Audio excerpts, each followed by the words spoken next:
Lord. Good morning. Praise lord. Good morning. బాగున్నారు అందరూ? ఎలా ఉన్నారా? దేవునికి స్తోత్రం. బాగున్నారమ్మా? మంచిది. మీ అందరూ మీ నవ్వు, మీ ప్రైజ్ లార్డ్ చూస్తుంటేనే నాకు అర్థమైంది బాగానే ఉన్నామని కదా. దేవునికి స్తోత్రం. సంతోషకరమైన నెలలోకి వచ్చాం.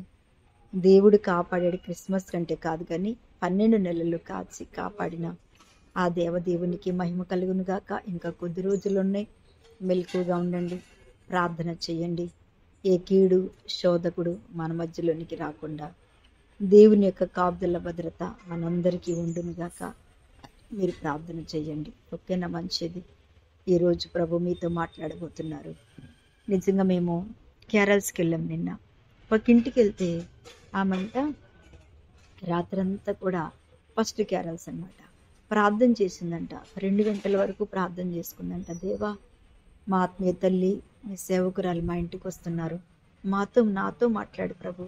2 అయిందంట. మాట్లాడాలి ప్రభు, వచ్చి రావటమే ప్రభు, మీ వక్కు నేను వినాలని ఒకటే ప్రార్థన చేసుకుందంట.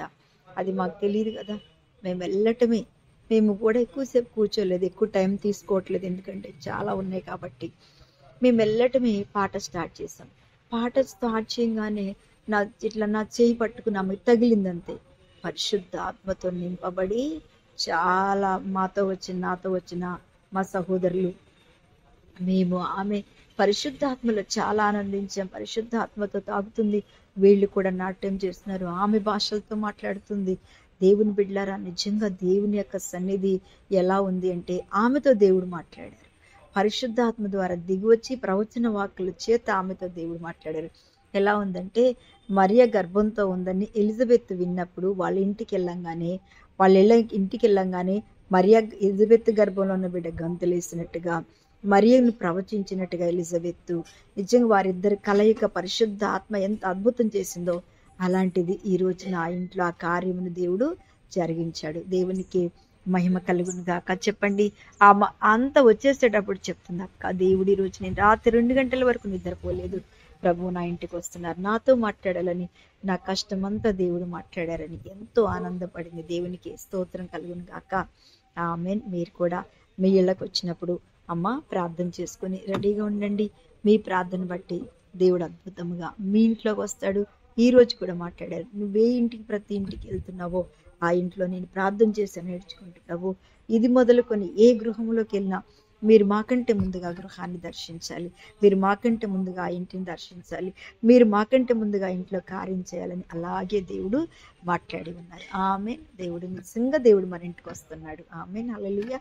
దేవుని స్తోత్రం. ఈరోజు దేవుని యొక్క వాగ్దానం సామెతల గ్రంథం 30వ అధ్యాయం 7వ వచనాన్ని చదువుతున్నాను. దేవా, నేను నీతో 2 మనవులు చేసుకొనుచున్నాను. నేను చనిపోకముందు వాటిని నాకు అనుగ్రహించుము. వ్యర్థమైన వాటిని, అబద్ధములను నాకు దూరముగా ఉంచు. పేదరికమైనను ఐశ్వర్యమైనను నాకు దయచేయకము. ఎంత అద్భుతమైన ప్రార్థన అబ్బా! నిజంగా ఈ అద్భుతమైన ప్రార్థన వింటుంటే, ఈ అద్భుతమైన కార్యం వింటుంటే, అద్భుతంగా అడుగుడి నీకు ఒక పల్లెటూరు నుంచి ఒక ఆమె వచ్చింది. ఆ రోజు మంగళవారం వచ్చిన దేవుడు ఆమెతోటి మాట్లాడారట. ఈరోజు గుర్తుపెట్టింది, నాకు ఫోన్లో చెప్తుంది, అమ్మగారు మా ఇంటికి రమ్మని. ఆ రోజు బాగా ఏడ్చింది. గోడ పట్టనీయట్లేదు, పక్కనోళ్ళు ఊరుకోవట్లేదు, తినడానికి లేదు, ఉండటానికి లేదు అని బాగా ఏడిస్తే, నేను ఆ పల్లెటూరు అనమాట. ఆ రోజు ఆ ఇల్లు ఎత్తుక్కుంటూ తెల్లారి వెళ్ళాం. వెళ్ళినప్పుడు ఆమె చెప్తుంది, ఆ రోజు అంటే ఆమెకు అడిగింది, అడుగుడి నీకు ఇవ్వబడును. వాగ్దానం ద్వారా గోడ కట్టబడిందంట, ఇల్లు కట్టబడిందంట, డాక్టర్ కొనుక్కున్నారంట, అదే ప్రొక్లీనర్ కొట్టుకున్నారంట.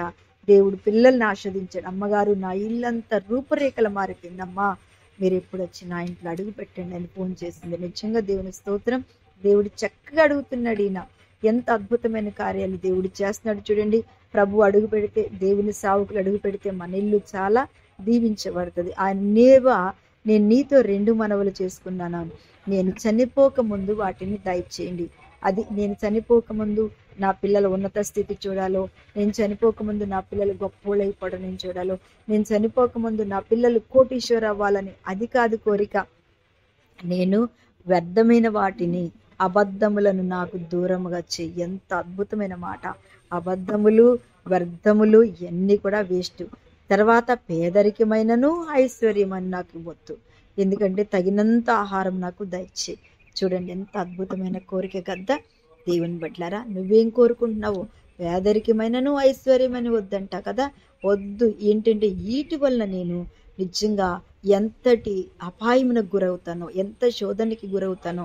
అందుకని బేదనైతే దొంగిలిస్తానేమో, ఒకవేళ ధనవంతుడినైతే నేను నిన్ను మర్చిపోతానేమో అనేసి, ప్రభా నాకు ఇవి చాలు, బ్రతికున్నంత సేపు నాకు ఇవి చాలు. నిజమే. ఈ వాక్యం వింటున్న దేవుని బిడ్డలారా, ఏం అడుగుతున్నాం? వీటితో పాటు దేవుడు అన్నీ అనుగ్రహిస్తాడు. మనం ఎంతో కష్టపడుతున్నాం, ఎంతో సంపాదిస్తున్నాం, ఎంతో పిల్లల చేతులు పెడుతున్నాం. ఒక్కళ్ళు కూడా నిజంగా వాళ్ళు ఎక్కడికి వెళ్ళినా ఇలా ఏడ్చే తల్లులు నాకు కనిపిస్తున్నారు కదండి. వాళ్ళు బాగుపడుతున్నారు. మనం కూడా వృద్ధాప్యంలోకి వెళ్తాం, మన పరిస్థితులు కూడా మారిపోతాయి. మనం సంపాదించింది కూడా వాళ్ళ చేతుల్లోకి వెళ్ళిపోతుంది. మనం చూసేవాళ్ళు ఉండకపోవచ్చు, కానీ అందుకని అంటున్నాడు, వ్యర్థమైన వాటిని ఉంటే వదిలిపెట్టేసేయి, అబద్ధంలో ఏమనంటే వదిలిపెట్టేసేయి. తర్వాత పేదరికమును ఐశ్వర్యం వద్దు ప్రభువా, నాకు ఆత్మీయ జీవితం కావాలి, నాకు భక్తి జీవితం కావాలి, పరిశుద్ధ జీవితం కావాలి, నీలో జీవించే జీవితం నాకు కావాలి అని ఎవరైతే అడుగుతారో ప్రభు వారికి ఇవన్నీ అనుగ్రహించి దీవించును గాక. ఆమేన్.